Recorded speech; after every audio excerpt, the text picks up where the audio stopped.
हरे कृष्णा। आज का हमारा वीडियो का विषय है पवित्रोपना एकादशी या पुत्रदा एकादशी व्रत कथा। व्रत करने का जितना बड़ा महत्व होता है उतना ही महत्व उस व्रत की कथा सुनने का भी होता है। यदि आप और हम ये व्रत नहीं कर पाते हैं तो मात्र कथा सुनने से भी हमें विशेष लाभ की प्राप्ति होती है। तो चलिए शुरू करते हैं व्रत कथा। एकादशी व्रत पूजा विधि हर व्रत एकादशी की जाने वाली पूजा की तरह ही होती है। एक बार भगवान श्री कृष्ण पांडवों के अतिथि बने हुए थे। उनके राजमहल में प्रवेश करते ही चारों तरफ प्रसन्नता का माहौल छा गया था।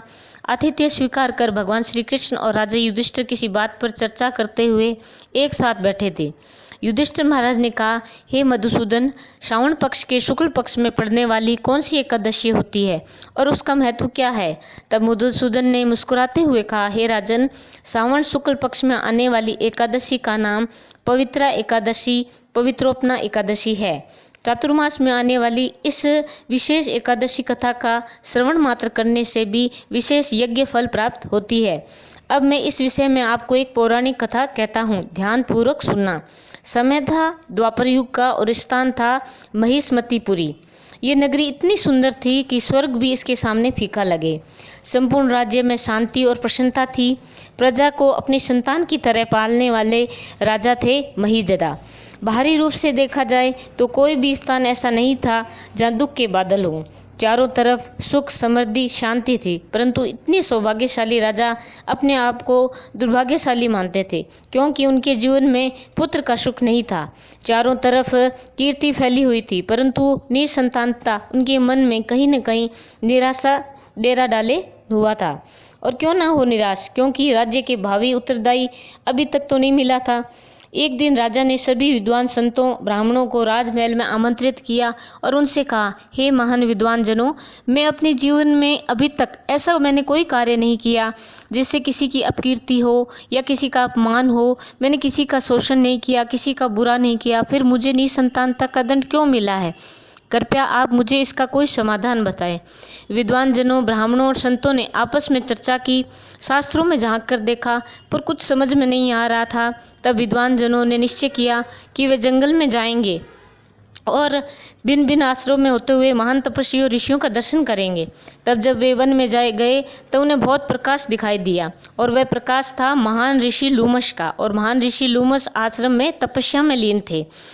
महान ऋषि लूमस, जिनकी आयु का अनुमान कभी किसी को नहीं लगा सके। क्यों? क्योंकि ऋषि लूमस को वरदान था कि जब तक उनके शरीर का एक बाल भी उनके शरीर पर मौजूद रहेगा तब तक वह जीवित रहेंगे। और उनके शरीर का एक बाल ब्रह्मा जी के 12 घंटों के बाद, यानी कि 4 अरब 320 करोड़ वर्ष बाद गिरता था। और आश्चर्य की बात यह है कि लूमस ऋषि के शरीर पर असंख्य बाल थे। तो अब आप और हम अनुमान लगा सकते हैं कि कितने समय से तप में लीन रहने के कारण कितने तेजस्वी हैं, और उनके शरीर में तप का ये प्रकाश है। तब विद्वान जनों ने ऋषि को प्रणाम किया। तब ऋषि ने उनसे उनके आने का कारण पूछा। तब विद्वानों ने राजा की उलझन को और ऋषि के समक्ष कह सुनाया।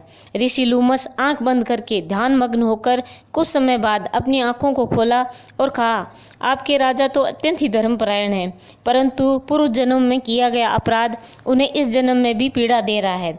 तब विद्वान जनों ने पूछा कि ऐसा क्या अपराध हमारे राजा ने किया?